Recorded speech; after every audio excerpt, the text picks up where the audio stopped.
So you want to start this? I've never done this before. Yeah, I got this. Hold on. Okay. Do it. Hey, everybody. Welcome to WackMatters' newest edition, as far as their podcast pantheon goes. This is the show Toon In. I'm one of your hosts, Marcus. I'm joined by my co-host, Karsten. This is the show where we talk about how cartoons are potentially the greatest medium of storytelling as far as TV goes. We're basically here to get parents to watch cartoons with their children. So here's the kind of premise of this show, for real. I think that once upon a time, and even occasionally still, for instance, we're talking about a new show, but once upon a time, cartoons that were aimed for kids using air quotes, were written having more respect for the child's intelligence. I think you see a lot of cartoons now that don't treat kids like they're smart, and basically anything on Disney Channel. Yeah, like most cartoons on Disney now, even superhero cartoons took a dive, because they were kind of one of the last standing things that were really good and mattered and were cool. They gone. But even still, now you have like your Teen Titans Go, which I understand is supposed to be a comedy series and stuff, but I think is dumbed down in a lot of ways compared to the previous Teen Titans series even, and things like that. So the shows that we're going to be kind of watching here, they're all going to be cartoons, but they're going to be aimed at kids. They're going to have TVY 7 to like G ratings usually. But we are going to be talking about and trying to sell you on the idea of these are also just good TV shows that a family can come together and watch. The parents will not feel dumb or not feel like they're not going to be invested in the story or anything like that. So the first TV show we're going to talk about is the show that just hit Netflix. Is called Dragon Prince. Now, as soon as I watched the show, there's some things I noticed, but I will keep talking about the format of our show real quick. So essentially, we're going to, each of the episodes of our podcast of Toon In, we're going to talk about 2 episodes of whatever TV show we are watching. We're going to watch 1 season worth of whatever show it is. We'll talk about every episode in that season. There's 10 episodes of Dragon Prince, so that'll be 5 episodes of our show. We'll talk about them. We'll give you kind of like a review. A brief plot summary thing. Talk about things we liked, didn't like, if we think. And then at the end of that season, we will answer the question of, do you think this is an appropriate all ages show? Can any age enjoy this? Because I think that like maybe me and Karsten disagree. Maybe we don't. We're going to generally pick the shows that we think will be enjoyable by all ages.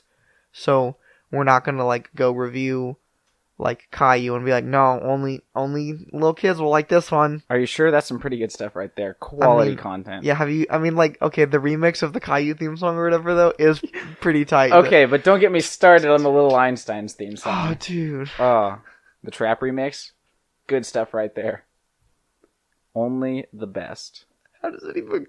What is it? I wanted to sing it.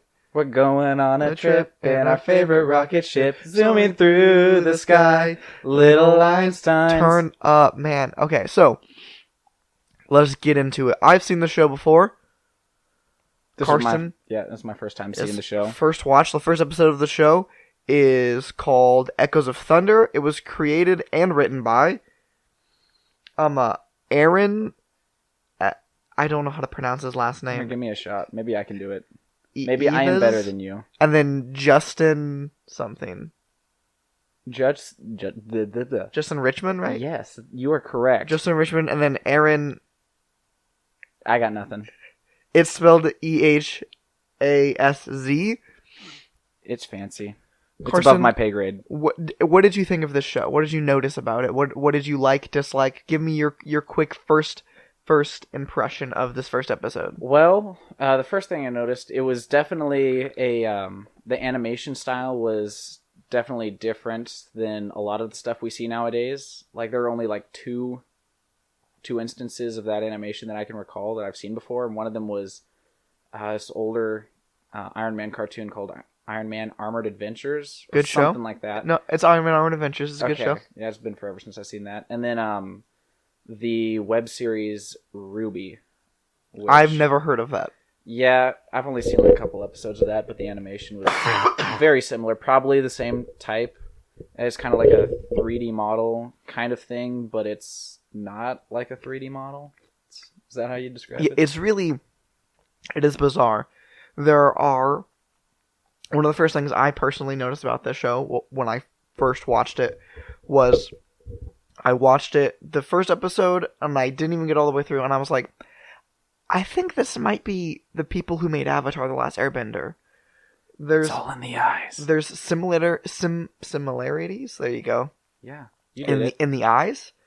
There's tone, like the way the show's written, to where like there will be kind of some heavy stuff that's being talked about. I mean, the title card is basically the Avatar title cards with a new coat of paint. Yeah, like the title. Well, yes, and like they do the thing where it says like the show instead of seasons, it says Book 1 Moon, Chapter 1 with the symbol in the background. Yeah, like there's strong Avatar vibes from this show. I mean, if it ain't broke, don't fix it. Yeah, and the first time I looked up the show, it didn't. I didn't want to do too many Google searches out of laziness, so I looked it up and it was like didn't have creators listed on IMDb. I looked it up today while watching, and the guy named Aaron that we can't pronounce the last name of, that guy was one of the head writers for Avatar. He worked on 62 of the 63 episodes. Yeah. So, yeah, there's strong Avatar vibes, which, in my opinion... I mean, one of the main characters is voiced by Sokka's voice actor. Yes. In my opinion, is a great thing. Yes. I think Avatar is a phenomenal show. At some point, we'll watch that and talk about it on this. Definitely. Summary of the episode real quick. So, Echoes of Thunder. I didn't get the names. I just got episode 1. Oh, you're good. Yeah. Kind of skimped on that. It starts with a brief world history, so it kind of, there's, essentially, humans and elves are the two main races in this world, as far as, like, sentient. Yeah, and then there are a couple other races. Dragons are the main one I remember. I can't remember if they mentioned any other races. Like there's like fantasy, like fictional, or what's the word they use? It's like Lord of the Rings, but not. There's like magical creatures and stuff like dragons and things like that, and I'm sure you will see a bunch of different ones and add it in this show, because one thing that these writers like to do is add world building, especially with animals. You like Avatar, about that world building. Yeah, Avatar was full of fun animals and stuff that you can kind of bookmark things through, like the flying bus. Oh wait, that's Fortnite. I always get those two confused. They're crazy. So you get like a brief world history. So essentially, humans. Well, you get a history of magic first. So they explain the way magic works, which is based off of 6 elements. So I didn't write them all down. Are you positive this isn't Avatar? Yeah, because there's 4 in Avatar. Maybe they just discovered 2 more. No, that's not how... No, cause, I mean, you can have fan theories about this being in the same universe as Avatar, but save it for the end of the show when you try and tie all of it together, and I'll be more than happy to headcanon the crap out of that. Headcanon is the most fun when you know when you don't know a whole lot about stuff, though. I mean, I know about it all. I've seen Avatar a lot of times. Don't suck the fun out of this. Okay, so you get a brief history of magic, then you get essentially humans invented, or human dark wizard invented dark magic, which runs off of the lives of magical creatures. Which I think is, again, you're kind of reaching into a darker place than a lot of other TV shows are willing to go. Clearly PETA doesn't exist in this universe. I mean, yeah, PETA would be all over that guy. Be like, whoa, whoa, whoa, whoa, whoa. Save the dragons, bruh. Which I can get behind that. Same. Then it talks about in kind of an inciting incident that sparks war. Well, the Dragon King, who's the Thunder Dragon, you come to find that out, he separates the humans and the elves, because the elves did not like the idea of killing magical creatures for dark magic. Basically puts them in timeout in 2 separate corners. Yeah, they all started fighting. He separates everything, so there's the land of the humans, and then there's a magical land called Zadia. Then, they're kind of on the brink of war all the time. Apparently, one night, the humans devised a plan to cross the border into Zadia and kill the Dragon King. They supposedly destroyed the egg of the Dragon King, so there's no more Thunder Dragons. The elves kind of see this as an act of war. Well, I mean, if someone stole my thunder, I'd see it as an act of war. Dude, I freaking hate it when people steal my thunder. Man, just kind of like you just did just now when I was talking about this, like that. Is that what you're talking about, Karsten? Yeah, it's the worst. Perhaps. So, you then get a scene where you kind of just meet some of the characters. So you meet the 3 ride-along characters right away. There's a prince named Ezra, who's kind of a younger. Well, okay, whatever. They call him Ez. What is Ezra from? Star Wars Rebels. Oh, dang it. I haven't even seen that show. You nerd. So there's Ez, and then there's Callum, and then Rayla. Mm-hmm. Rayla is a moon elf. Moonshadow elf. Moonshadow elf, whatever. Something So like that. You kind of meet all these players and stuff. The first two are the son of the prince. It's a mixed family, to where there's an African American dad, African American son. Then they married a Caucasian mother, and she had a Caucasian son before the marriage, and then she's passed away now. So he's technically the king's Callum's technically the king's stepson. There's a very fun animal, which is another giveaway that I thought that this was an Avatar thing. There's a glow toad, which is just fun and neat. Changes colors. It's like I don't know, like a little salamander kind of thing that lights up, except it's fat. Yeah, it's neat. I like it. It has like dragon spots on it though, kind of. Seems like something that they could sell a lot of plushes for. Yeah, like it's very cool. Very toyetic. So at this point you kind of you figure out there's a plot to kill the king, and then kind of insanity ensues from there. Karsten, what did you think of this episode, and what are some moments that stood out in a positive way or stood out in a negative way? Well, what I noticed about this episode, right off the bat, I was kind of thinking a little too far into it, because one of the elves encounters a human, but then decides to let him go instead of kill him. That's Rayla. Yes, I wasn't going to give any names yet, because we don't know who she was at that point. Shoot. Good job. Spoiler alert. I stole Karsten's thunder. Yeah, I mean, it's only fair. So, we meet this elf who doesn't kill this human, and you don't think much of it at that moment. But I was a little lost. I was thinking it had more significance than it really did at the time. And mainly because I was trying to figure out how to get Microsoft Word to open and wasn't really paying attention. So I'm sure if I was paying attention, it would have made a little more sense. Essentially, there's a group of assassins to kill the king, and he stumbles upon their camp in the woods, and she's sent to go kill him. That makes sense. She then chooses to let him live, because she looks into his eyes, and he's like he's pleading for his life, and she very clearly has the upper hand. He's on, like, he fell down in like a mud pit. And she has the high ground. She can't kill him. She can't do it. She looks into his eyes, realizes he's terrified, and she dips. She leaves him. She lies to her captain about it. Have you seen this? Yeah, I saw that part. Yeah, she lies to her captain about it. She covers her blades in berries to simulate blood. Another reason that, like, it is a kid's show, but they're not dancing around the idea that she was supposed to murder a human. They're there to murder a king. I mean, they blatantly say it. Yeah, like, this is a show where they don't nuance a lot of things like that. They're like, no, kids can understand the idea that death exists. People kill people all the time. Yeah, and, like, they're on the brink of war, which is, like, a heavy thing, but a thing that's real, and they're talking about it. It exists. What? Which I think is a pro. They're not trying to be like, oh, well, we can't. There's a big battle or a fight going on over there. No, there's war, and people are dying. Like, that's a thing. So, you meet... Who else do you meet in this episode? You meet... So you also meet... Claudia. Well, we don't... It would make more sense if we introduced some other people first.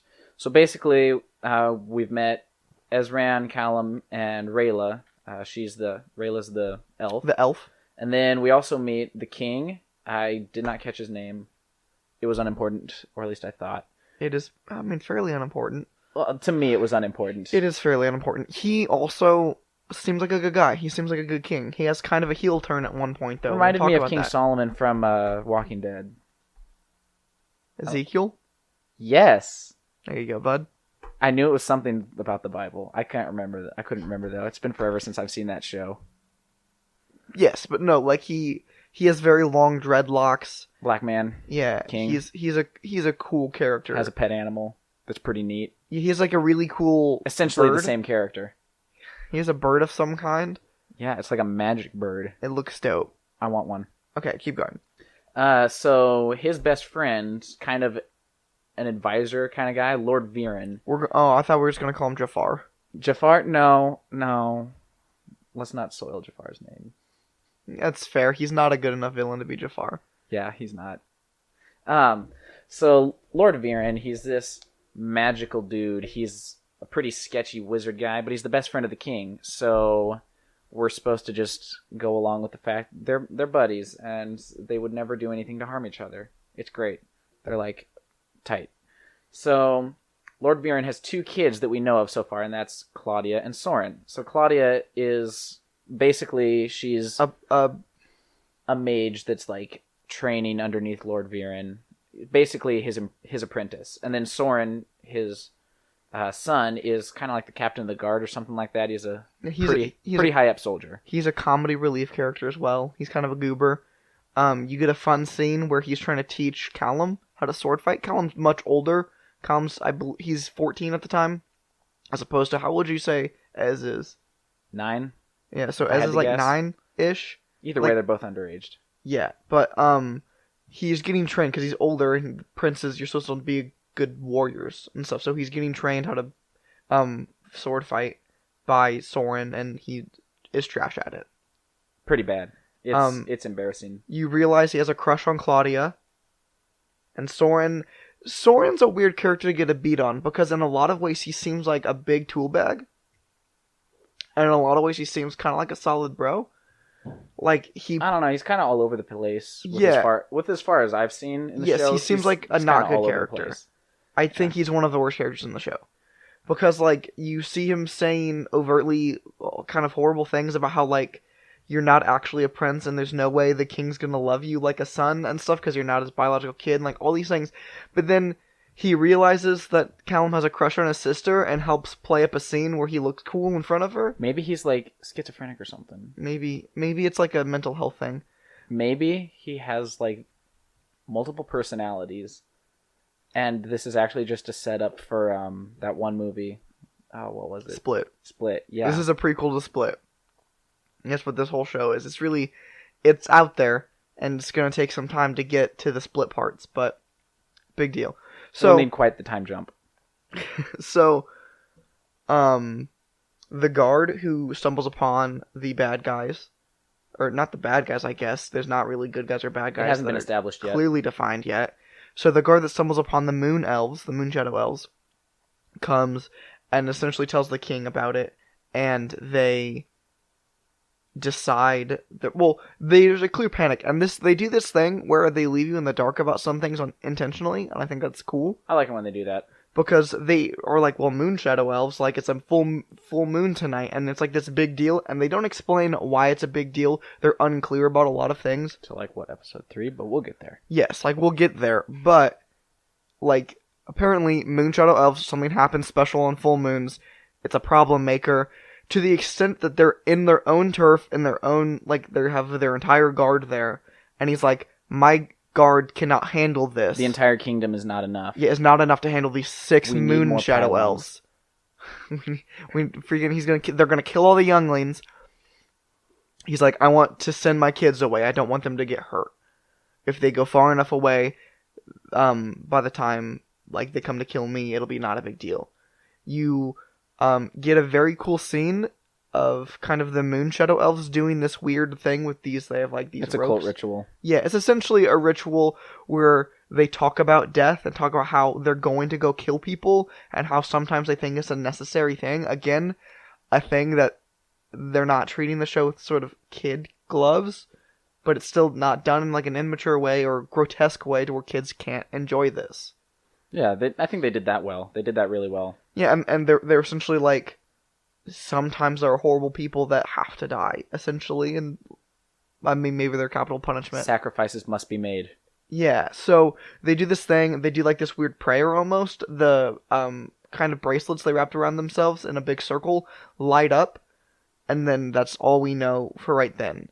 Mm-hmm. Then Soren is sent out with the guard With a special moth. with a special moth to find the Moonshadow Elves. And a lamp, maybe. Maybe. He finds the Cave of Wonder where the Moonshadow Elves are hiding. But I thought you said he wasn't Jafar. No. Different lamp. Like a lamp. Oh, my bad. Yeah, maybe. Yeah. So, I mean, if we're talking about moths, we might as well get a lamp joke in. So they get there, and the Moonshadow Elves hear them coming. They crush some kind of, like... They stand so impossibly still that they become invisible to the naked eye. That's not true. They crush something that's magic. He casts a spell, throws it up, and then they all look like trees. They're camouflaged. Soren and them leave. The captain of the Moonshadow Elf Assassins realizes that Rayla didn't kill that guy. And banishes her. And essentially is like, hey, no. And that's where that episode ends. You can't be part of our clique anymore. You know, you're not part of the in crowd, you stupid nerd. And then he bullies her, and that's the end of episode 1. Yep. What did you think? Do you think it's a good start? Were you interested? I mean, I'm the kind of guy where, like, I have to watch at least 3 episodes of a show before I, like, actually start judging the show. I mean, every once in a while there are shows where the first episode is just so impossibly bad that I'm just like, I'm not even going to give this a shot. This was not one of those shows. This was a show that I was not turned off by the... I should rephrase that. It wasn't like an instant pass. Yeah. I don't think this first episode is super good. Yeah, personally. I think there's a lot of cool elements about it. It's definitely a pilot episode. Yes, and they also do this thing where they don't get to the main hook of the show yet. The point of the show is not clear at the end of episode 1. Right, and I think that's a problem, personally. You think that's a problem? I don't know. I kind of like it when shows don't give away the entire premise in the first episode, because then if you see the first episode and you're just like, okay, I got the whole story, bye. Well, I mean, the trailer gives it away. I don't watch trailers. I did because I didn't know what the show was. It hit Netflix, like, what is this? You fool. You always go into everything blind, because if you know anything about things, then it just ruins it. That's not necessarily true. Yes, it is. Okay, well then I should never watch another Marvel movie, because I've usually read the comics they're about. But the comics are not... Okay, fine, whatever. I mean, you get the same premise. I knew who was going to win in Civil War. Okay, not important. Okay, but it's been rebooted, so... Okay, Episode 2. Episode 2. I didn't catch the name, because I didn't think the name was important. I mean, it's not that important. Episode 2 is called What Is Done. It was written and directed and created by the same people. Yeet. You lead this one. Okay, well, basically, this is the episode where the ball starts rolling. Things start taking off. Things happen. Things happen. What's done is done. People die. Bush did 9/11. So basically, this is where the elves finished all their planning, and this little group of elves go to the castle, and they're ready to actually execute their mission. They're gonna go and their mission is to assassinate the king and his sons. Son. Yes, as. Because they don't know about Callum. But Rayla wants to prove that she's actually worth something, even though she's been specifically commanded to stay behind at the camp. So she decides to sneak off and go on ahead of the elves, and she's gonna do the whole thing by herself. And then you get introduced to her weapons. Yeah, which are really cool. Really tight. Yeah, they're really cool. Like they're like they're butterfly knives, but I was going to use the real name. I just couldn't forget. Yeah, I just couldn't remember the name of. She essentially has 2 butterfly knives that can also bend at the blade. Turn into ice picks, pretty much. Turn into like. It's sick. I want claws. one. Yeah, they're super tight. She dual wields them, which is a big deal because her fighting style revolves around that, and that comes into play later. Kind of an Ahsoka Tano kind of feel. Yeah, it's tight. So like they're very cool weapons, and also she's very skilled. One of my biggest qualms with this show is the other travelers, the other 2 main characters aren't nearly as cool as her in like any way. She's dope, and like they're freaking noobs. They're like level. Yes, and like don't get me wrong, Avatar did this a lot because before Katara learns how to waterbend very well, and Sokka becomes less of an idiot and learns how to fight. Like, Aang's really good at airbending, and it's kind of their one move is, let's hope Aang can airbend us out of this, because otherwise we're screwed. Deus Ex Machina. Yeah, so, like, I fully expect these other characters to get developed, and even by the end of season 1, you start to see that. Yeah. Or book 1, Moon, season 1, whatever. Keep going. First lunar phase. So then we switch over back to the king and his goings-ons, and we learn that so he learns about the planned attack from the scouts that were out, and he decides that he needs to send his sons away to protect them, so he decides to send them to the Winter Lodge. But of course, these kids being the main characters, they don't want to do that.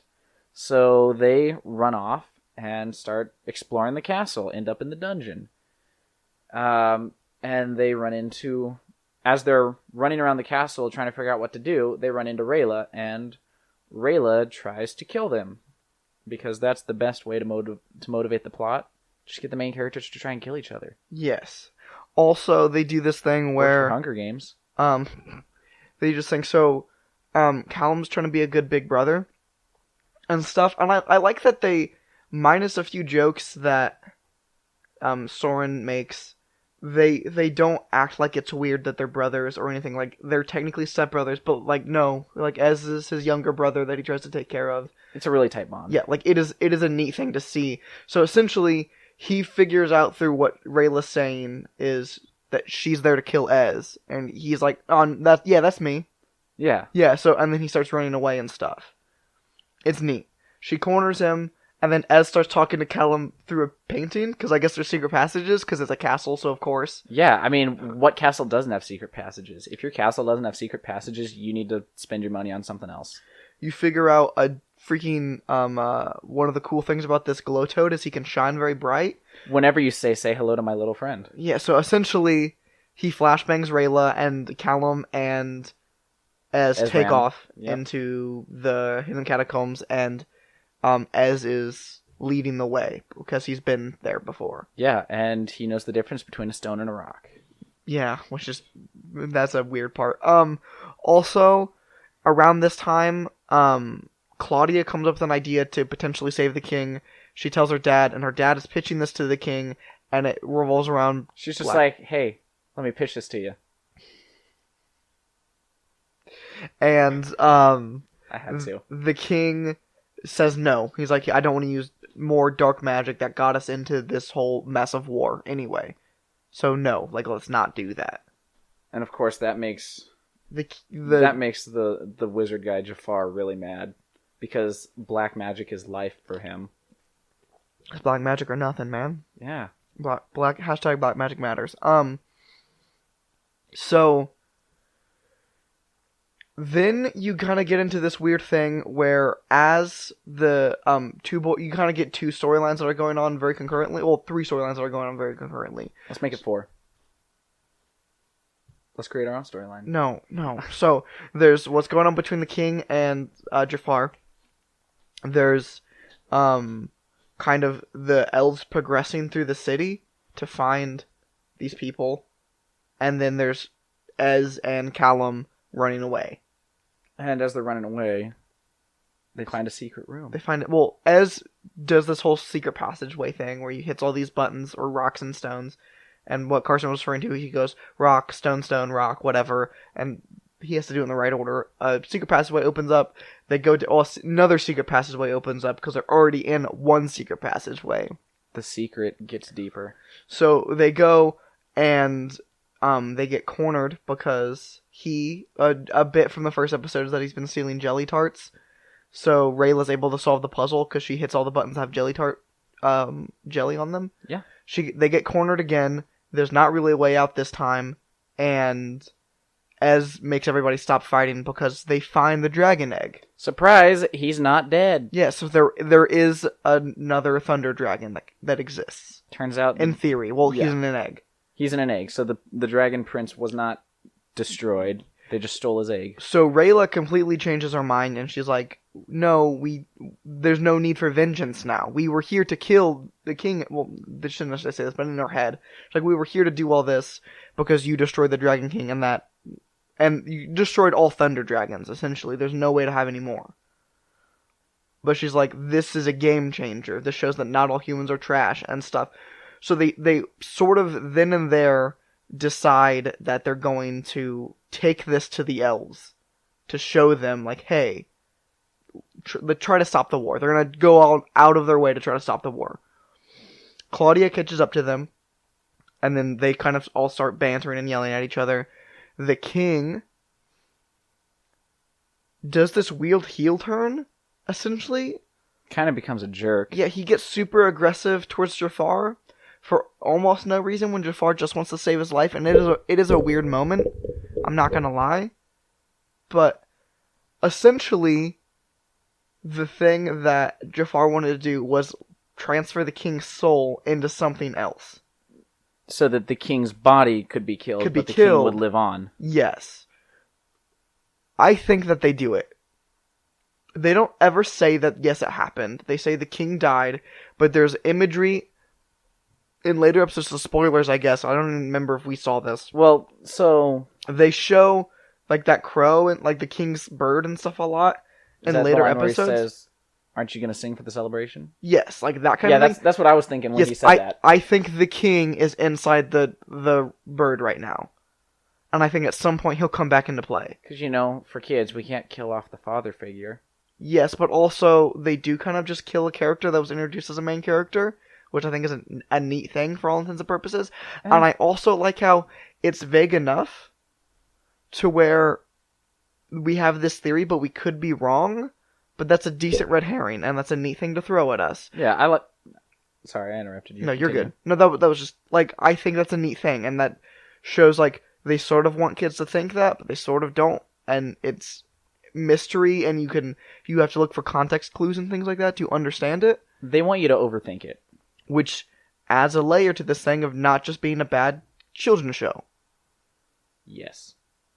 So, cut back to Callum, Claudia, and Ez and Rayla. The boy. And essentially, they all dip. Like, they hardcore turn on Claudia, even Callum, and they leave with Rayla to go.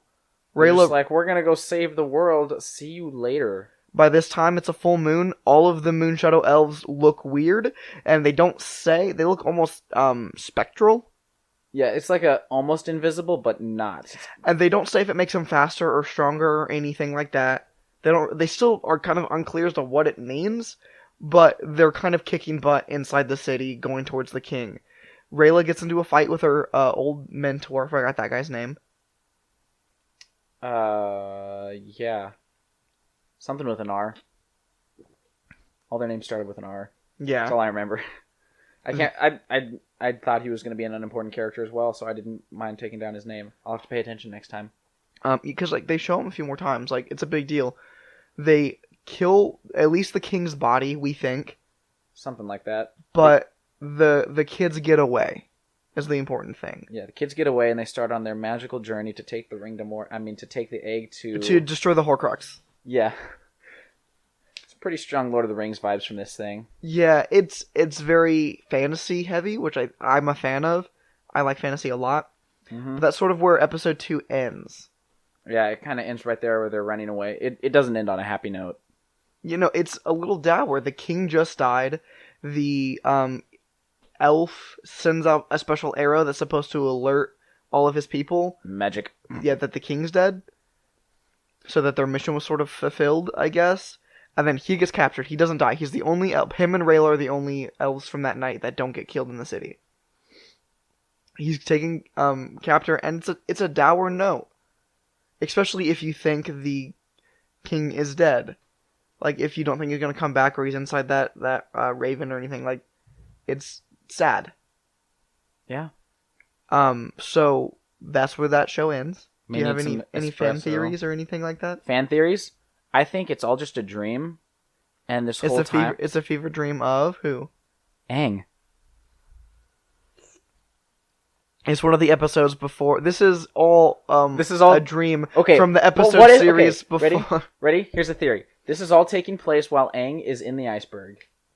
And this is actually just like a build-up to Avatar. Nobody bends. Nobody bends? That's because they haven't gotten to the magical land yet. So they're going to get to the magical land that's full of magic. And benders, because that's just magic. No, not benders. Hear me out on this one. So they get to the magical land full of magic, and some mass extinction happens. All the elves die, so the humans get all the magic to themselves, and they learn how to utilize the magic, the elemental magic, and thus benders are born, and then it's just kind of transitions into Avatar.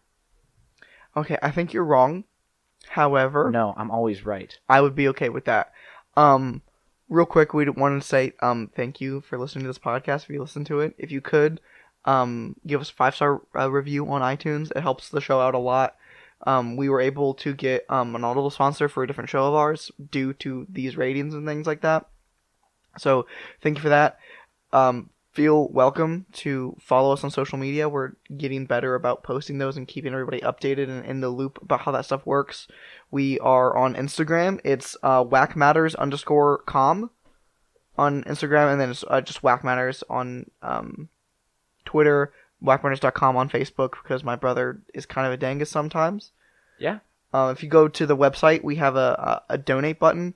If you are a fan of the show and you want to help us kind of grow our studio and things like that right now, and you want to help this creative endeavor that WackMatters is going on, feel free to donate some money. And if you want to kind of get something with that donation to us, we have a merch link on our website. You can go there and you click on that merch link, and we have t-shirts up for sale. Buy our stuff. Black and gray ones. Buy my shirts. I like them. I own one. Karsten doesn't own one because he hates us. Yeah. I said he has to buy one because he's on the site now. Yeah. So that's at least one more shirt sale. At least. You're welcome, Michael. I'll buy one for every day of the week. Dope. So Carson's just gonna wear that and his Chick-fil-A uniform. Yeah. So just thanks for watching again. We hope you enjoyed this, and we will be back next week with the next 2 episodes of Dragon Prince. So, Okay, but real quick, I got one question for you. What's your Wi-Fi password? Oh, guys, just remember to tune in next week. See ya.